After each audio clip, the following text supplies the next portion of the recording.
José, né? Porque José foi um jovem que passou por uma trajetória dificílima na sua vida, e aos 17 anos ele é vendido como escravo ao Egito, e ele começa a viver uma vida de uma trajetória difícil, até chegar a ser governador no Egito. Poderia também falar de Davi, um menino que sempre se colocou na postura de adorador. Alguns dizem que ele era filho bastardo de Jessé, mas eu não quero entrar nesse mérito. Mas foi alguém que foi achado por Deus, quando Deus diz para Samuel: Samuel, o homem vê o exterior, mas eu vejo o coração. E aí ele é levantado como rei em Israel, e nós conhecemos a história de Davi. E tem muita coisa para ser contada a respeito da história de Davi. Mas eu queria me apegar na história de Josias, porque talvez Josias tenha uma similaridade muito maior com a gente hoje, porque a história de Josias tem uma ascendência, que é do seu pai e do seu avô, muito parecida com a nossa, de uma paternidade de incrédulos, uma paternidade nem de incrédulos, de profanos das coisas de Deus, uma paternidade de alguém que fazia propositalmente o que era mal aos olhos de Deus. E é um desafio para nós dessa geração, e eu falo isso sempre, e gosto de falar para a juventude, gosto de falar para a igreja, na nossa posição como homens e mulheres de Deus, para sermos uma influência de mudança, porque a igreja cristã ela perdeu muito no seu referencial. Quando eu ouvi o pastor Leandro aqui falando no Shabat sobre o perfil e o caráter de um cristianismo que se confundiu com o evangelho. Nós não somos evangélicos, nós somos cristãos, porque quando falamos de evangelho, nós falamos de religião, mas quando nós falamos de cristianismo, na essência de sermos cristãos, nós estamos falando de um modelo para trazer um referencial de um caráter divino, com uma missão específica: levar aos homens ao conhecimento da verdade, para que eles sejam libertos. Diga amém.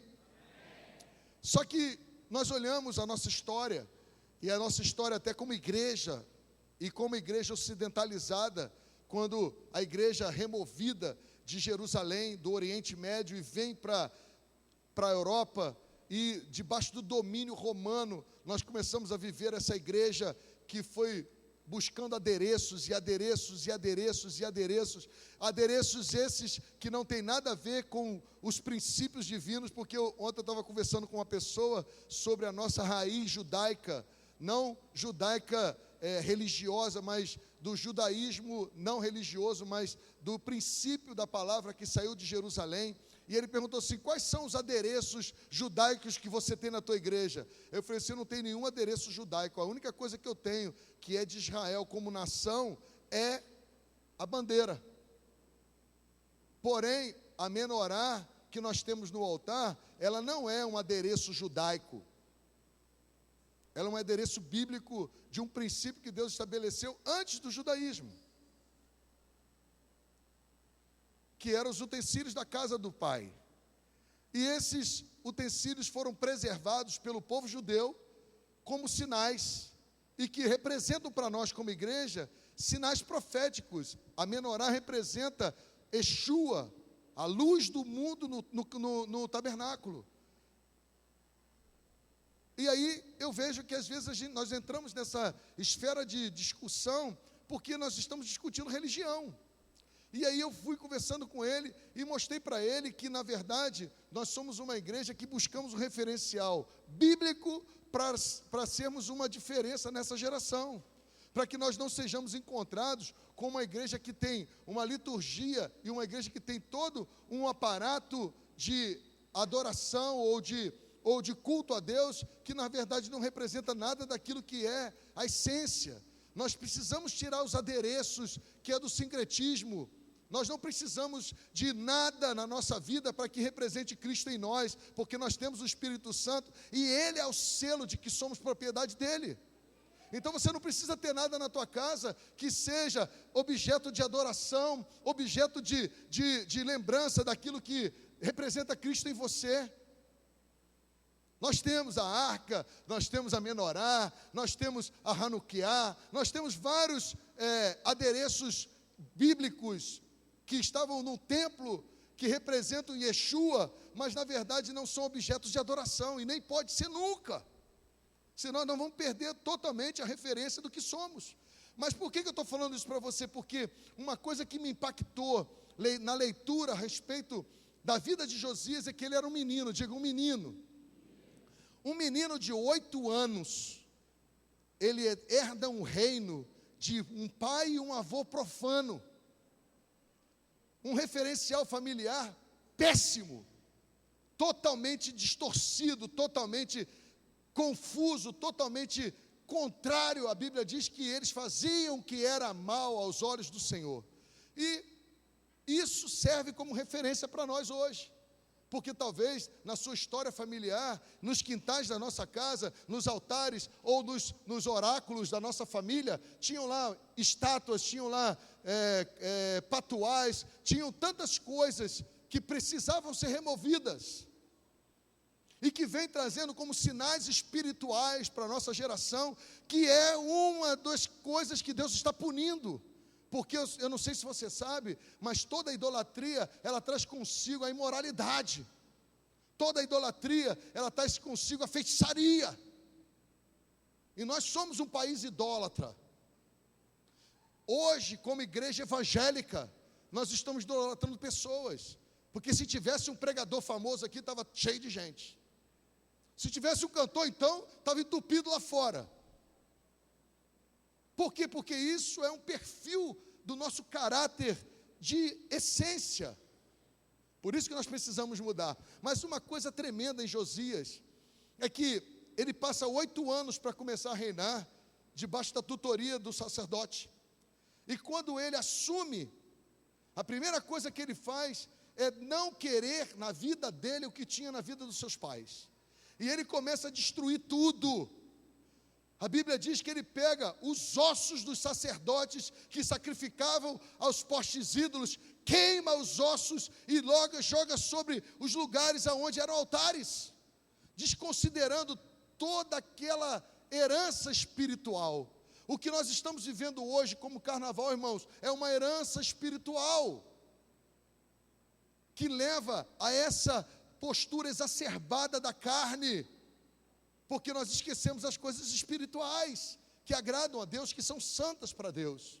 E quando nós andávamos nessa direção, e como nação precisamos andar debaixo dessa direção, nós somos exagerados, nós somos fanáticos, nós somos aqueles que querem, não têm o amor de entender que essas pessoas estão no pecado, uns por ignorância, outros por voluntariedade.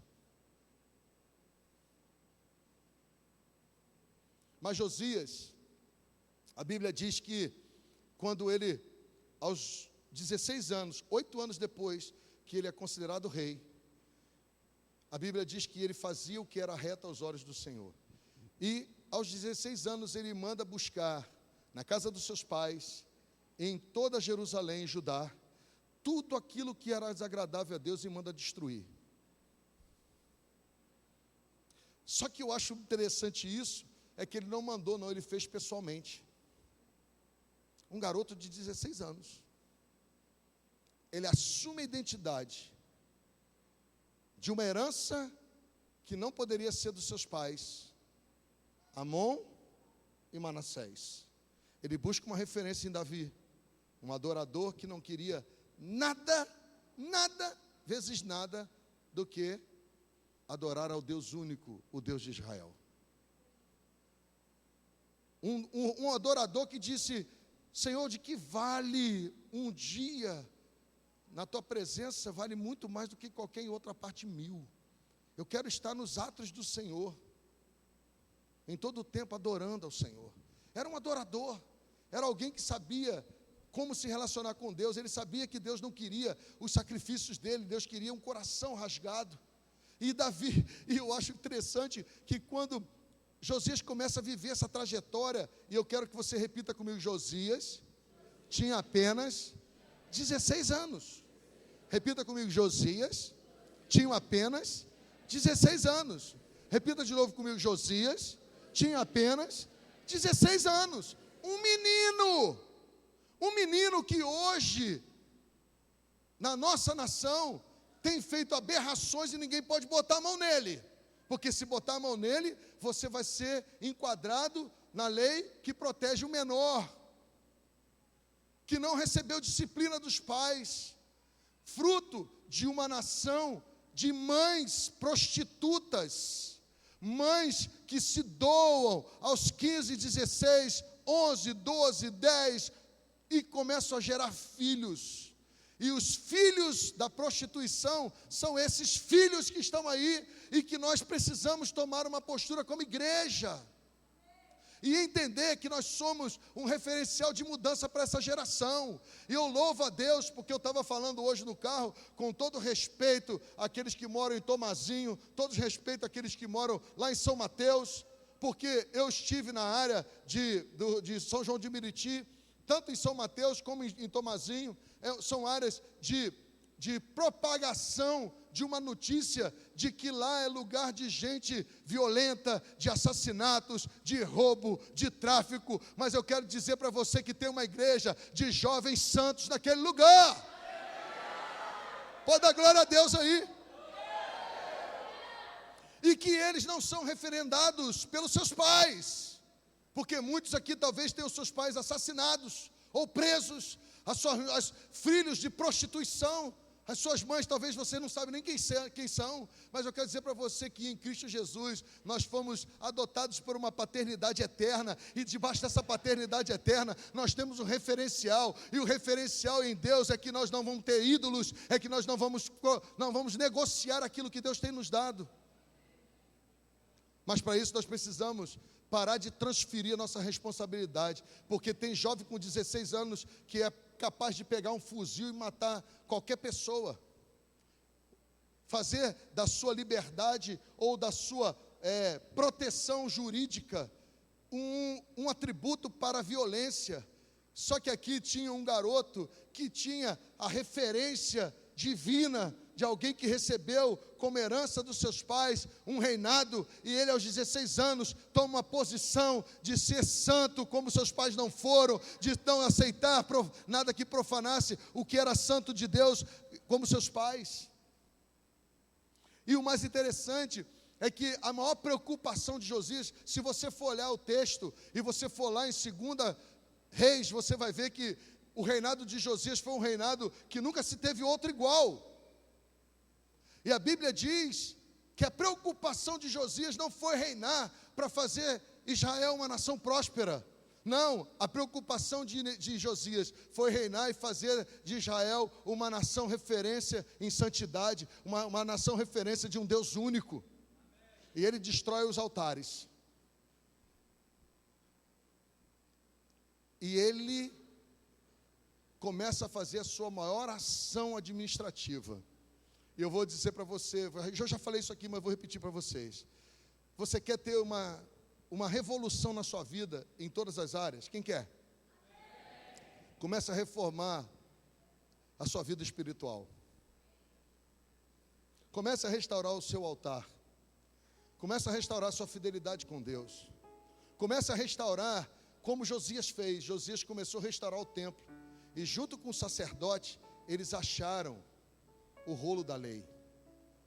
Diga assim: quando eu restauro o altar na direção de Deus, eu acho a lei.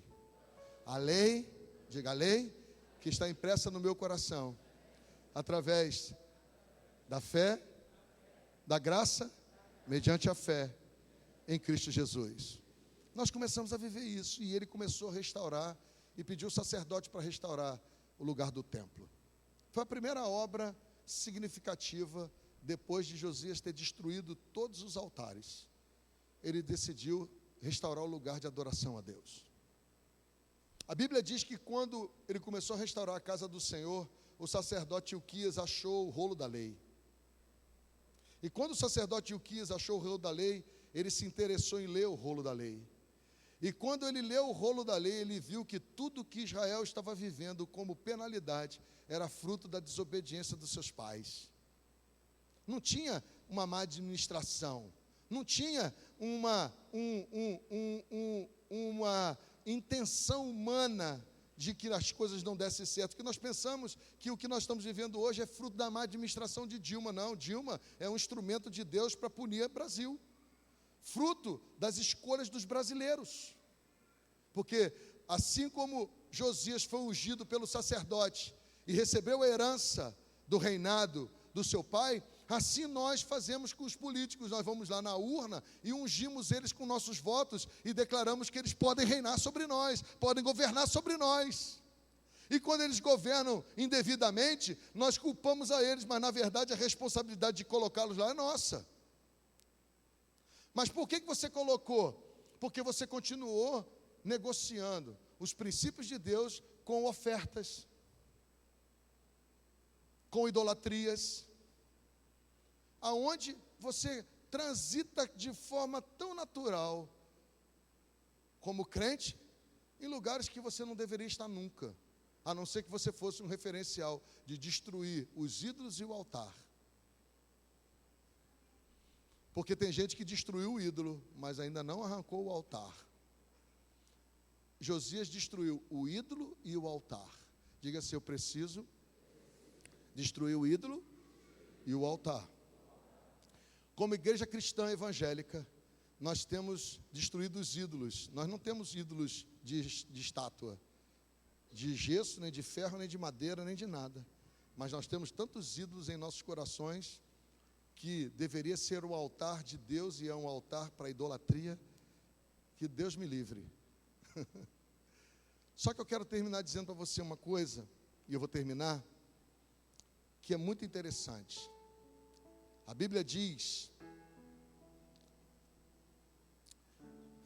que eu acho isso o mais significativo de tudo da história de Josias, é que quando ele, através do sacerdote Hilquias, recebe o rolo da lei, e ele identifica que tudo aquilo que a nação estava vivendo era fruto da desobediência deles aos princípios de Deus. A Bíblia diz que ele levanta do trono e rasga as suas vestes e se humilha diante do Senhor, pedindo perdão ao Senhor pelo pecado dele e da nação.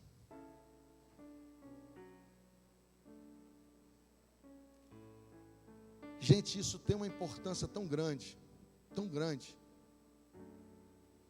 que você não sabe o peso do seu arrependimento para o resgate da sua família. Você não sabe o peso do seu arrependimento para o resgate da nossa nação. Mas como evangélicos, nós reproduzimos o que a religião reproduz: separação. Eles são do diabo, nós somos de Deus. Eles estão fazendo o que a carne deles desejam, nós não, nós estamos aqui sacrificando a nossa carne. Tem gente que olha para as festividades de carnaval e diz assim: oh Jesus, como eu estou sacrificando a minha carne. Aleluia, glória, glória, glória, aleluia. Às vezes passa a madrugada vendo as escolas de samba, aquela imoralidade toda. As pessoas, elas perderam o senso de ridículo. Mulheres velhas, homens travestidos de mulher, mulheres travestidas de homem. Aquilo que deveria ser feito com santidade nos leitos, viraram objeto de profanação nas ruas. E aí eu quero dizer para você, jovem, quem é jovem aqui, levanta a mão. Josias, aos 16 anos, tomou uma postura que você e eu precisamos tomar. Eu estava pensando aqui, quando eu me joguei aqui, em cima dos jovens, minha filha falou assim: pai, Aquela menina ali do meio ali é minha filha, Natália. Pai, você já não é mais um garoto. Pai, você já tem... vou fazer 55 anos. Pai, você não pode fazer isso. Aí eu falei assim, é mesmo, ela tem razão. Eu, como um homem maduro, eu já deveria estar fazendo coisa de criança. Mas tem muita criança que poderia estar fazendo coisa de homem maduro. Tem homens maduros que se justificam por não ter vivido a sua idade de meninos. E tem muitos meninos que querem viver coisas de adultos, mas que não são de adultos santos, são de adultos profanos, porque tem muitos jovens fazendo o que a gente, na idade de vocês, a gente nunca imaginava querer fazer e poder fazer. E vocês estão fazendo hoje com maior liberalidade. Querem ser maduros nisso, querem ter liberdade nisso, mas não querem assumir a responsabilidade de serem homens, jovens, meninas e meninos maduros para servir a Deus e ser uma referência de mudança para a sua casa. Quero ler para você, acende essa luz aqui, por favor, um versículo bíblico que está em 2 Reis, capítulo 23, se eu não me engano, deixa eu achar aqui, exatamente.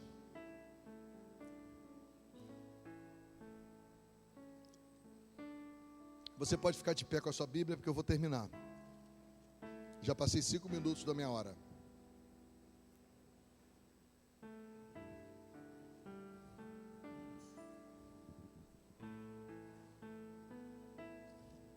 Achou?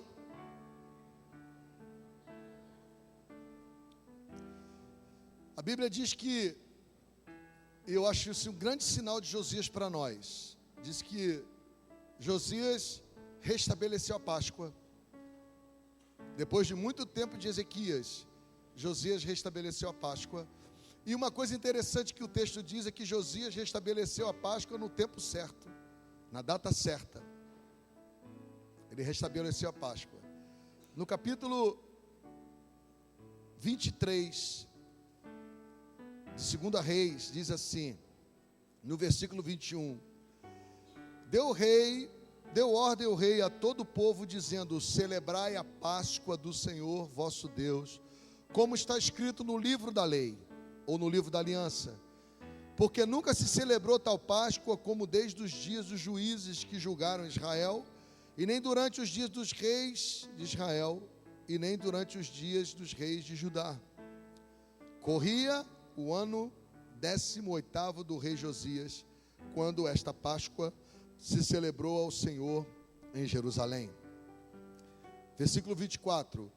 Aboliu também Josias os médiuns, os feiticeiros, os ídolos do lar, os ídolos e todas as abominações que se viam na terra de Judá e em Jerusalém, para cumprir a palavra da lei que estava escrita no livro que o sacerdote Ilquias achara na casa do Senhor. Antes dele, Josias, não houve rei que lhe fosse semelhante e que se convertesse ao Senhor de todo o coração, de toda a sua alma e de todas as suas forças, segundo toda a lei de Moisés, e depois dele nunca se levantou outro rei igual. Diga glória a Deus. Diga bem alto, glória a Deus. Eu quero terminar dizendo para você o seguinte: o que Josias viu ou ouviu dos seus antepassados, que eram contrário a Deus, ele não usou como justificativa para continuar na prática. Eu costumo brincar sempre com uma música de... nem sei de quem é mais, é de Dorival Caymmi, que diz que, de Gabriela, eu nasci assim, eu vou crescer assim, eu vou ser sempre assim. Gabriela é Dorival Caymmi, antiga. Vocês não conhecem não, jovens? E tem gente que se justifica dizendo, não, mas meu pai fazia assim, minha mãe fazia assim, meu avô fazia assim, meu bisavô fazia assim, minha família toda fazia assim, eu sou assim. Eu quero dizer para você que Deus está nos dando referências de homens e mulheres comprometidos com Deus. E que essa referência não está baseada no homem e nem na história do próprio homem, mas está baseado na história do homem construído em Deus. Nós precisamos começar a buscar homens e mulheres que têm referência em Deus, para assim sermos modelados, para que a gente não fique buscando ídolos de pessoas que a gente nem conhece, que está lá na internet, e que você atribui ser uma pessoa de caráter, ser um modelo que você... Gente, eu faço isso e eu me arrependo diante do Senhor. Às vezes você olha uma notícia de uma pessoa na internet que só porque é famosa você vai lá e clica para ler a notícia. Quem já fez isso? Ou só eu? Eu vou levantar minha mão, eu faço. Ou fazia. Aí eu pergunto a você, o que te interessa a vida dessa pessoa? O que vai acrescentar na sua vida a história dessa pessoa? O que como modelo essas vidas vão influenciar a sua vida? Aí você olha lá, fulana separou de ciclano, aí você clica para ver. Fulano viajou com o seu iate mais moderno, aí você vai lá e clica para ver. Fulano comprou o carro mais luxuoso do mundo, aí você vai lá e clica para ver. Fulano, o que isso te interessa? O que isso te acrescenta? O que isso faz com que a sua vida seja moldada dentro dos princípios que Deus quer que seja? E a gente gosta disso, isso é cultural. Nós temos que aprender, sabe o que, Roberto? Quando alguém disser assim, você soube o que aconteceu com o presidente da Colômbia? Não me interessa, o que aconteceu com ele não vai mudar a minha vida não quero saber não. Porque a gente às vezes pensa que essas muitas informações podem nortear nossas vidas com mudanças, mas não, são informações inúteis, são consumos de neurônios, oh meu Deus, neurônios jogados fora, não te serve para nada. O que te beneficia e o que te acrescenta saber que Neymar está com a 13ª namorada? Que ele cortou o cabelo com um tupetinho diferente do que ele tinha antes, e que ele estava com a calça toda folheada em ouro. O que te acrescenta isso? Mas você vai lá e clica e vê, quero ver a calça de Neymar. Não é assim? É ou não é, gente? Assim? É ou não é? Mas se você for pegar a história de Josias, você vai ver que o que Josias quis saber que mudou a história de Israel? Era o que Deus tinha como preceito, juízo, mandamento e princípio para a nação.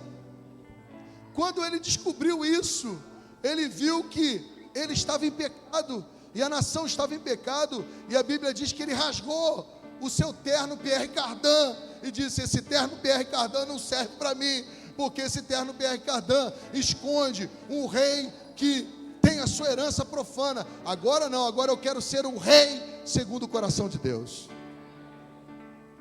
Irmãos, isso faz toda a diferença. Eu queria que você entendesse isso no teu coração, e nós saíssemos daqui debaixo de uma proposta. E sabe qual é a proposta?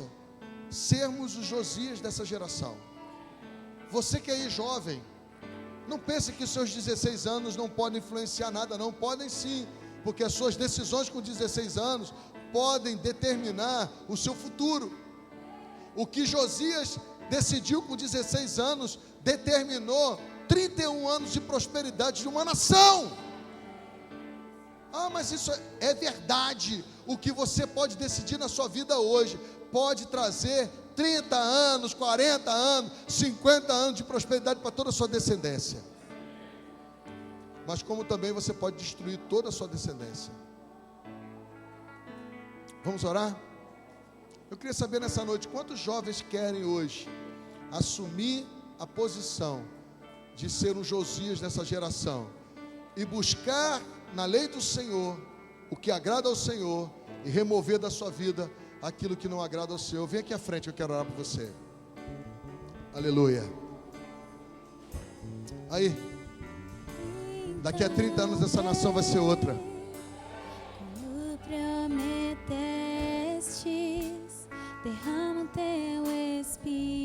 Eu queria que toda a igreja que tivesse entendendo a palavra estendesse as suas mãos para cá, porque nós podemos estar nessa noite ungindo os reis, os prefeitos, os governadores, os presidentes, os senadores, os juízes, aqueles que vão estar, os professores, os catedráticos, os doutores, os médicos.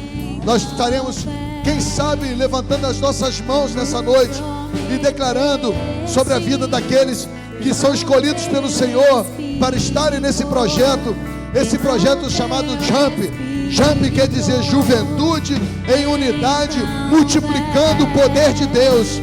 E que venha esse tempo na vida dos Josias que estão aqui, os Josias de saias e os Josias de calça comprida, os jovens que decidiram abrir mão de tudo aquilo que é profano da vida dos seus pais, aquilo que não agrada ao Senhor, e começar a viver um tempo de consagração ao Senhor. Começa a declarar isso sobre a sua vida. Oh Deus, oh Deus, oh Deus, oh Deus, oh Deus. Aqui estão os Josias, os jovens, oh Deus, que estão decididos a ter a marca daqueles que servem, a marca daqueles que obedecem, a marca daqueles que cumprem o chamado, a marca daqueles que querem fazer a diferença, a marca daqueles que querem agradar ao Senhor, a marca daqueles que são bons filhos, a marca daqueles que são bons cidadãos, a marca daqueles que são bons alunos, a marca daqueles que são bons profissionais. Aqui estão, Senhor, os Josias dessa geração, Pai. Onde estiver, clamar pela glória, a glória de Deus. Quem já pisou e quem já pisou o Santo dos Santos em outro lugar não sabe viver. E onde estiver, clamar pela glória, a glória de Deus. Jovem, olha para cá. Olha para cá. Olhe para cá. Eu vou proibir vocês de um argumento. Vocês estão proibidos de usar a geografia que vocês vivem como justificativa para não agradar a Deus. Vocês estão proibidos de usar a herança familiar que vocês têm como justificativa para não agradar a Deus. Vocês estão proibidos de olhar para o fracasso espiritual, para o fracasso familiar, para o fracasso espiritual da vida dos seus pais e justificar isso para a vida de vocês.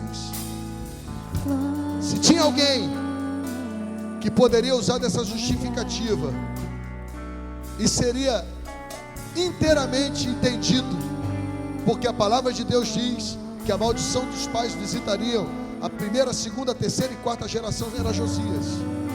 Ele era a terceira geração de uma família de adoradores de Baal, profanos, imorais, idólatras. Mas a Bíblia diz que Josias tirou o olhar dele da referência maligna e olhou para uma referência divina. Ele olhou para Davi e começou a buscar servir ao Deus de Davi, que era o mesmo Deus dos pais deles, que eles tinham abandonado. E a Bíblia diz que quando ele lê a lei, ele entendeu que tudo aquilo que eles estavam vivendo era fruto da desobediência dos pais, da desobediência da nação. Você pensa que ele ficou culpando os pais, dizendo: eu sou assim porque meu pai foi assim, eu sou assim porque meu avô foi assim? Não, ele se arrependeu diante de Deus. Pare de ser um filho desobediente, pare de ser um filho contestador, pare de ser um filho que não traz a glória de Deus para sua casa, com justificativa que o teu pai é assim, tua mãe é assado, sua família é ensopada.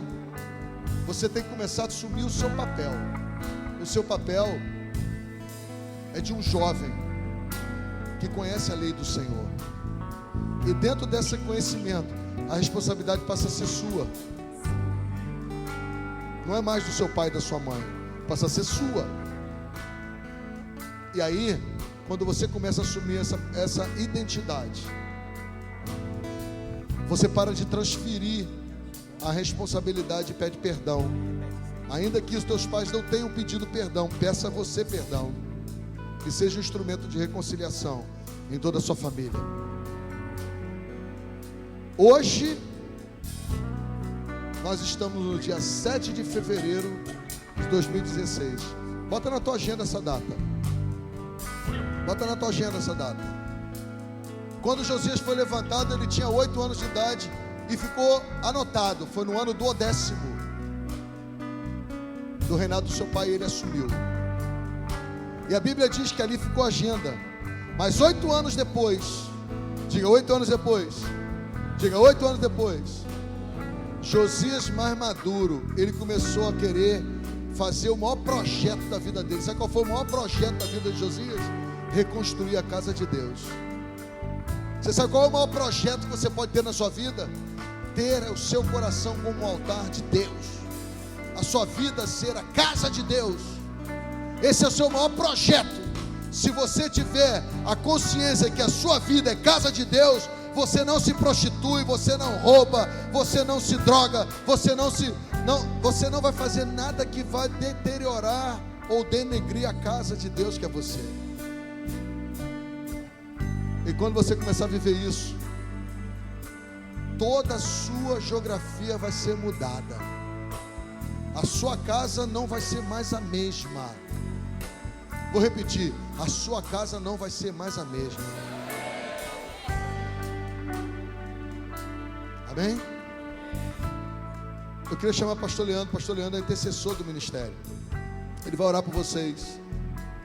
Vocês vão ficar com a palavra e com a oração. E vocês vão marcar na agenda de vocês 7 de fevereiro de 2016. Amém?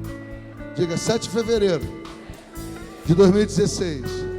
Deus marcou a minha existência. Depois vocês vão falar comigo. Amém? Pastor?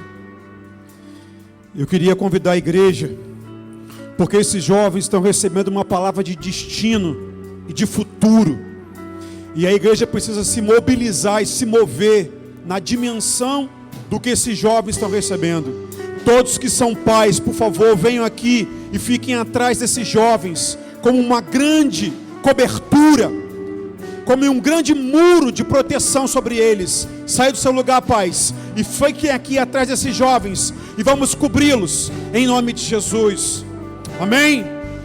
Senhor meu Deus e meu Pai, debaixo dessa palavra, Deus, profética, debaixo dessa palavra de destino, de futuro, sobre essa juventude, meu Deus, Pai, que o Senhor levante esses jovens, não são que o Senhor levantou Josias, ó Deus, que eles se posicionem, que eles tenham a revelação, Pai, que Josias teve da Tua palavra, que eles tenham, meu Deus, a revelação pura, genuína, ó Deus, de romperem com todo nível de paganismo, de romperem com todo nível, meu Pai, de descaso com a Tua palavra. Ó Deus, levanta esses jovens como Josias desse tempo, e nós aqui como igreja, como pais físicos e pais espirituais, Nós cobrimos esses jovens agora,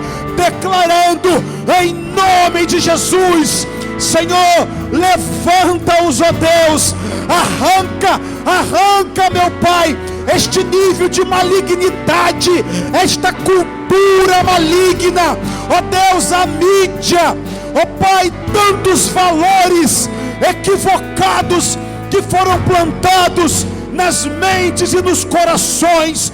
Nós te pedimos agora, remove, Senhor, arranca essa cultura maligna, ó Deus, tanto nível de distração, tanto nível de sedução, tantos são as propostas, os prazeres. Oh meu Deus, unge nossos jovens, Senhor, unge nossos jovens, Senhor, unge nossos jovens, ó Deus, unge, meu Pai, em nome de Jesus, para um tempo novo na tua presença. Nós clamamos a ti, Deus, e te pedimos uma juventude na unção de Josias para mudar a história da nossa nação. Assim nós veremos, em nome de Jesus. Diga comigo, jovem: eu me levanto na unção do Espírito de Deus. Eu me levanto na unção de Josias e digo: eis-me aqui, Senhor, eis-me aqui, Senhor, para mudar a história da minha nação. Deus te diz: pede-me e eu te darei. Você, jovem, vai levantar a sua mão agora, e na unção de Josias, com a idade que você tem, Deus te entrega o Brasil na sua mão. Diga assim: dá-me, Senhor, a nação brasileira, para que eu a conquiste, para a tua honra e para a tua glória. Dê um aplauso ao Senhor.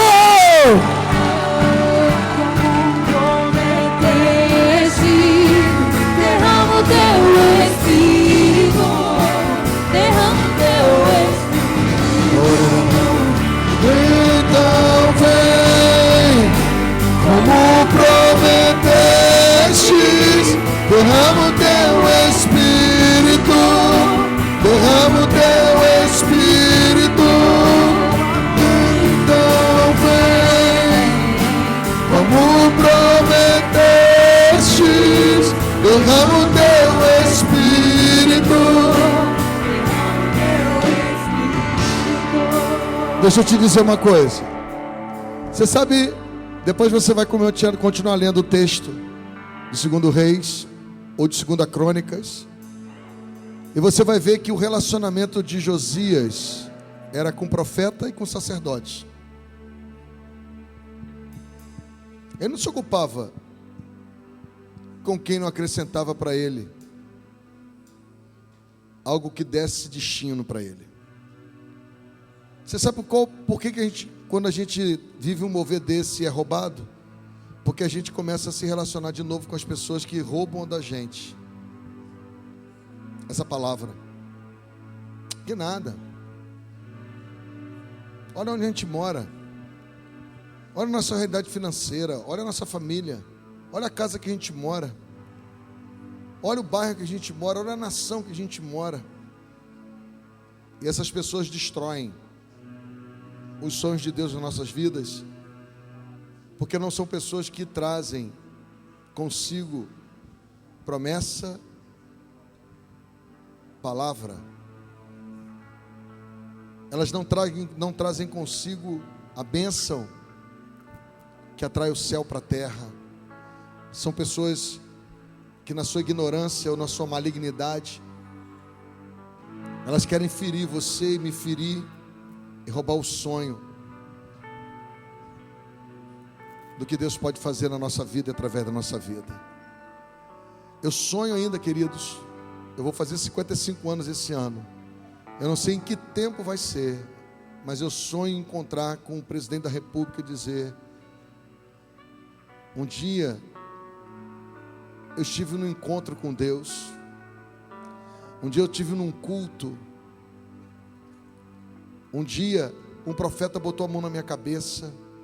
Um dia em Porto Seguro, um dia em Jerusalém, um dia eu ouvi uma palavra profética. E eu guardei essa palavra no meu coração. Eu velei por essa palavra, eu lutei por essa palavra, eu investi nessa palavra, eu me relacionei com pessoas que valorizaram essa palavra em mim. E hoje eu estou aqui. Eu sou o presidente da República Brasileira, Federativa Brasileira. E eu quero saudar a nação brasileira com a graça e a paz do Altíssimo. Já pensou você ouvir isso? Você chegar para um juiz, encontrar com ele numa mesa ou num tribunal e ele olhar para você e falar assim: eu te conheço. Aí ele chegar perto de você, quebrando o protocolo, e falar assim: graça e paz.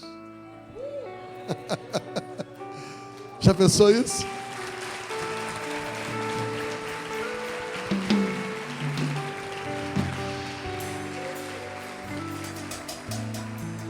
Você está conduzindo alguém com a sua generosidade, com o seu amor, com a sua voluntariedade, com a sua hospitalidade para ser cirurgiado, e você encontra um médico que é o melhor especialista na área de neurologia da nação brasileira, e você encontra com ele e diz assim: caramba, eu passei no encontro com você. Um dia você falou comigo que eu seria alguém grande na nação brasileira. O que eu posso te servir? Aí você vai dizer, não é para você nem para sua família, você vai dizer: se eu estou trazendo uma pessoa aqui que precisa da sua ajuda, ô meu irmão, pode contar comigo. Estou aqui. Aquela palavra de Deus entrou no meu coração, e eu velei por ela, e hoje eu sou um doutor nessa nação. Ou talvez você encontre alguém que vai estar pregando lá na África, ou vai estar pregando nos ribeirinhos do Amazonas, e vai dizer: uau, um dia eu estive lá em Araruama, e Deus falou comigo e me levantou, e hoje eu sou um proclamador das boas novas aqui nessa região, onde nenhum pregador quer vir, porque aqui eu vou ter que investir recursos, e aqui eu vou ter que me adequar às condições, porque pregador para andar de carro novo, de avião e andando por aí, todo mundo quer ser, mas eu quero ver pregar lá nas comunidades ribeirinhas, lá no meio de uma selva, ou lá numa favela, e você ser um instrumento de Deus poderoso. Então, esse é o nosso chamado.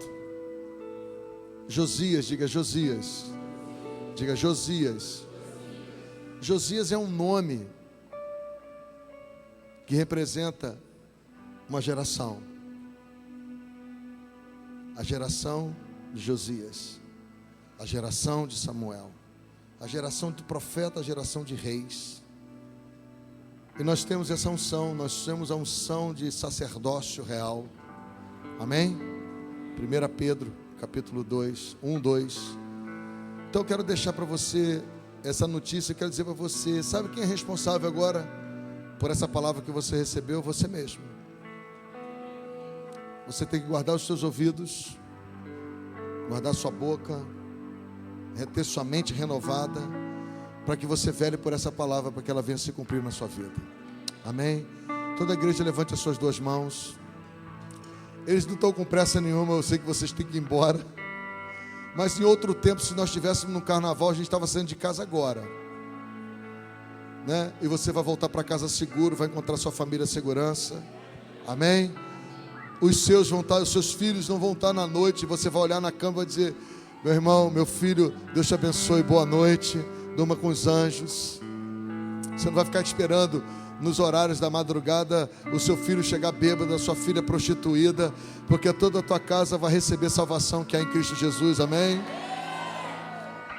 Pai, eu quero agradecer pela vida dos teus filhos que vieram essa noite adorar o teu nome, bendizer o teu nome, expor coração e mente ao poder da sua palavra através do Espírito. E eu quero te pedir, Espírito Santo, completa a palavra, completa a obra que começaste a fazer na vida de cada um nessa noite. E que eles possam, ó Deus, tomar essa palavra como uma semente poderosa de mudança e de estabelecimento de novos marcos, como o pastor Sandro disse, um começo novo vai estar estando estabelecido hoje na vida dos teus filhos.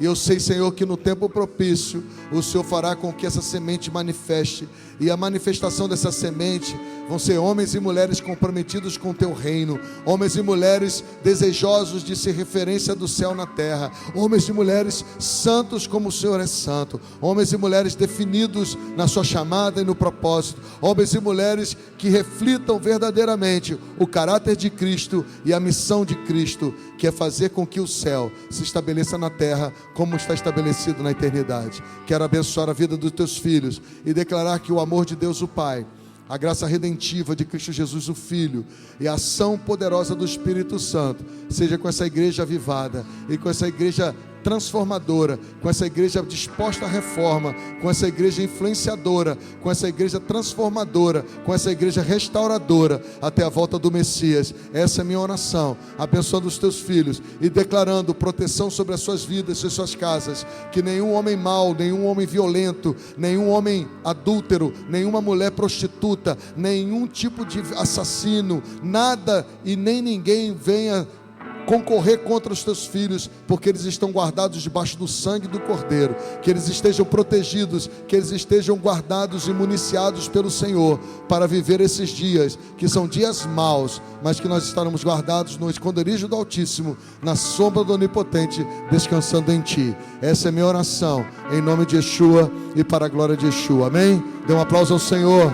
Boa noite.